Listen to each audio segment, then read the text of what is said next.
So I finally bought myself an Anbernic handheld, specifically the RG35XXSP, and after playing with it for a little while, I want to give you my first impressions, full review, and hopefully help some of you decide if this is a console worth buying, whether or not you're a first time buyer much like myself, or if you've been buying Anbernic for a long time but still want to look at some of their other handhelds. So without further ado, sit back, relax, and I hope you enjoy the review. Hey guys, what's going on? RetroGamer here, and welcome back to another review featuring the Anbernic RG35XXSP. So this right here is Anbernic's newest handheld, the RG35XXSP. And I have to say, this is quite an amazing unit. This is my first time buying Anbernic, so I'm completely new to these handhelds. I've seen them around for quite a long time. They've become very popular, and I've always been a little skeptical of Anbernic just because I really didn't think that it was anything really worth buying. But after buying this unit and playing with it for a little while, I have to say, they got me. This is quite an amazing unit. So this is the 35XXSP, and this is a folding unit, and this is much resemblance of the Game Boy Advance SP, almost to a T. I mean, look at this thing. This thing is basically the same thing. Now, there's a couple different things to note, of course. This thing is a little bit bigger than the regular SP.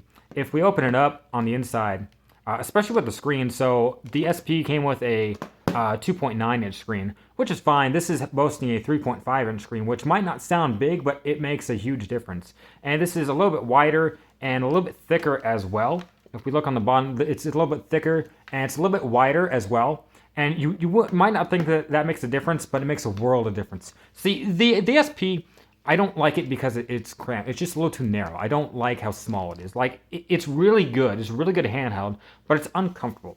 This RG35XXSP fixes that. It's not bigger by much, but it's just enough to make it comfortable. This is comfortable. Like, at first, I wasn't sure how it was going to feel. I'm like, it's just going to be another SP. I'm like, it's going to be uncomfortable. But this feels so nice. I mean, it's just, as I said, like, the size might not look big, but, like, it makes a world of difference, and it feels super comfortable to hold during long gameplay. I really, really like this thing.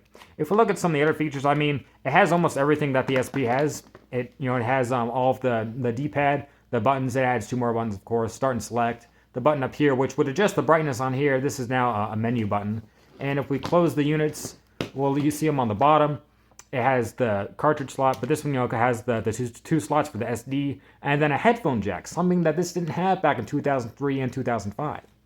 And then if we see the sides here, we'll see that it has the volume buttons and then the volume slider. And then up top, it has the charge port and mini HDMI out, so you can hook this up to a TV. Really, really nice. On the side here, has the same light indicators, then the power, and then the reset on the Anbernic. And that's really it for the SP. There's not too much to look at. We'll bring it back if we have to. But this unit is simply amazing. I really, really like this unit, especially how it feels. And the screen is just immaculate. It looks super nice. I mean, it is just such a nice screen. It has 5 levels of brightness. And this handheld is something to write home about. The speaker isn't very good. It's kind of crunchy. It gets loud, but it gets pretty crunchy too. But I mean, at the price point we're at, what can you expect? This is a $65 unit. When they were first released, they had it on sale for like $59. So altogether, with expedited shipping, I paid $88. So you're going to look at less than $100 still for this unit. And what you're getting is simply amazing for that price. Like, I am quite amazed by what they're offering. My first impressions weren't too good. I'm going to say right now, my first impressions weren't too good on this thing. But as I've been playing it, I've really fallen in love with this, and I'm going to talk about that as we go on with the review. I wanted to show you simply first what comes in the box. So this is the box that it comes in itself.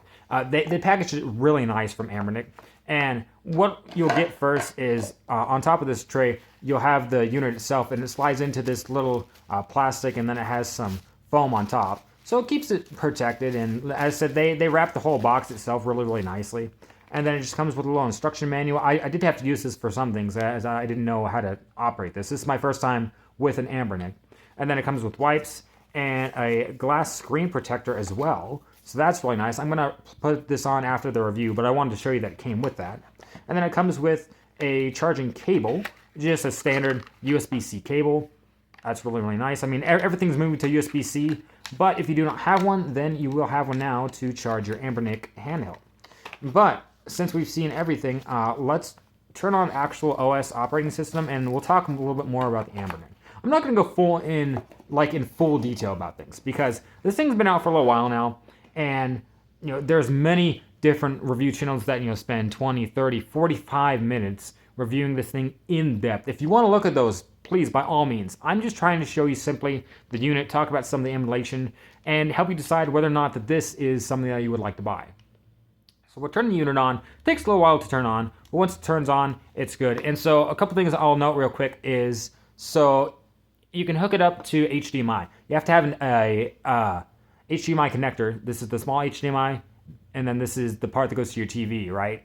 They don't include an adapter. I bought this at Walmart for $12, so I wish they would have included an adapter for the mini HDMI out, but they did not. But this is only like $12 at Walmart, so you can do that. And if you want to hook up a controller to this thing, you can. I've been using my Switch controller, and you can see that it should connect here with the Bluetooth. Yeah, so it connects, and I'm able to use it. I've been using that a lot. I've been hooking this up to my TV to play a lot. I haven't used handheld mode like extensively, but I've been using it long enough to like get a feel for it.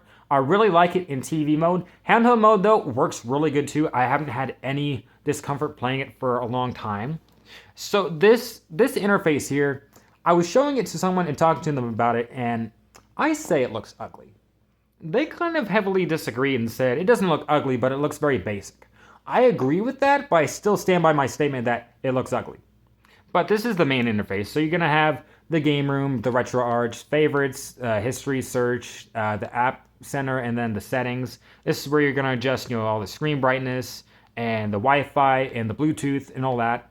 So with the Wi-Fi, it has NetPlay. So if you and someone else has this Anbernic handheld and you hook up to the same Wi-Fi, you can play two-player games on like the Super Nintendo, the Game Boy, Game Boy Advance to trade Pokemon and stuff.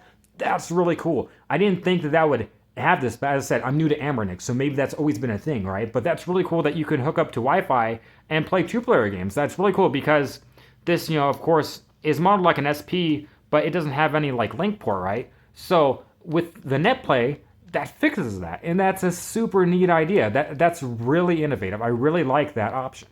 So with the games, so most people would probably just go to the game room and look at all the games, right? However, the game room doesn't work too well. I remember I was watching someone play games on the Game Boy Color, and it just ran terrible. Then when he went to the RetroArch, which is that app right here, then things started running properly. And so this is where I recommend you stay, because it has everything nice and organized and shows you all the consoles and stuff.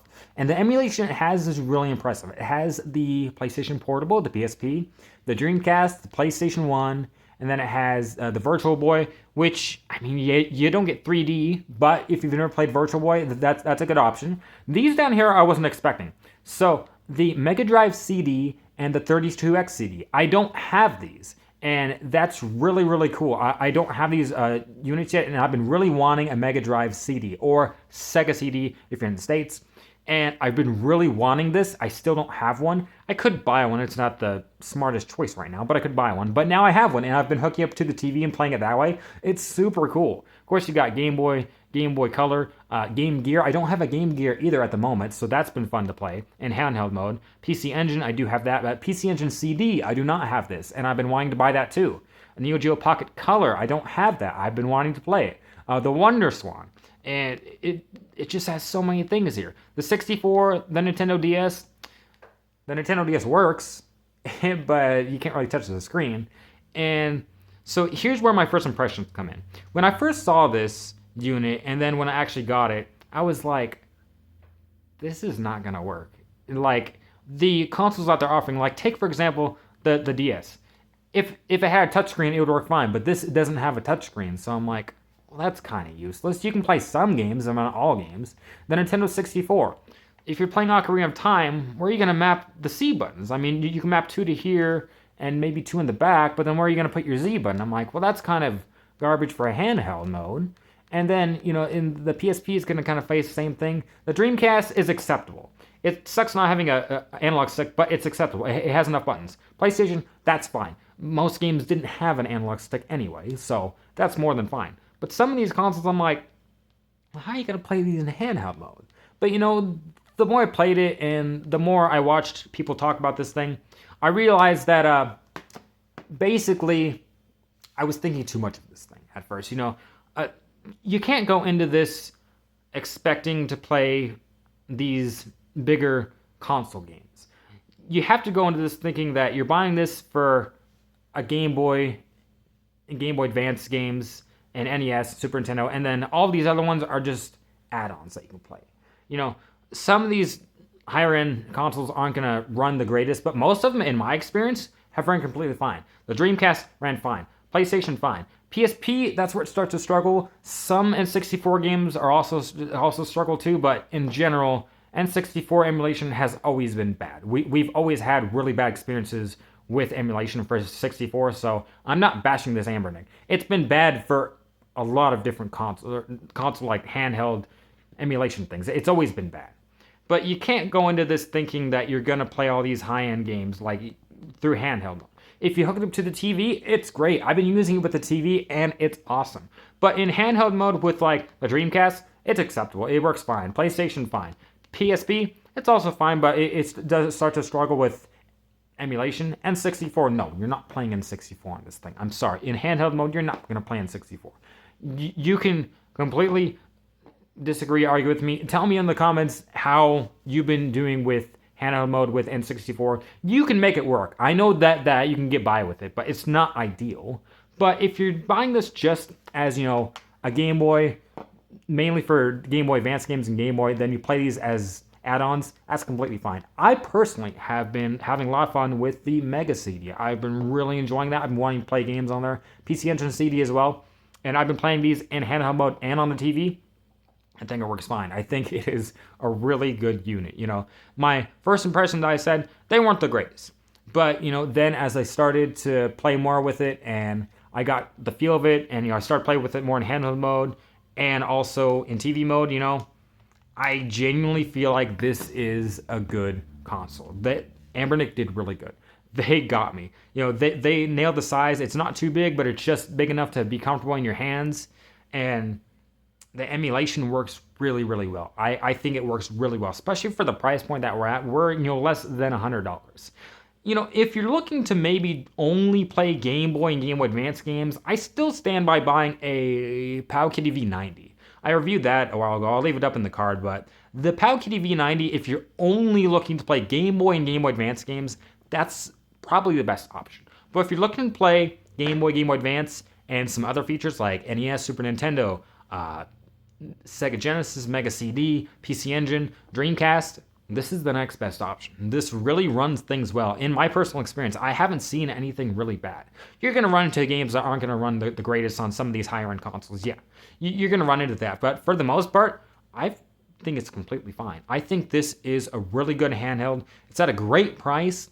If you're looking to buy this, I would highly recommend it. This is my first time buying Anbernic, and I have to say I was skeptical. I really didn't think it'd be good, and they got me. So, I would recommend this thing.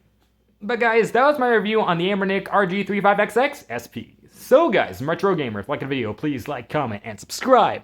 And I will see you guys back here with another review. See you guys then.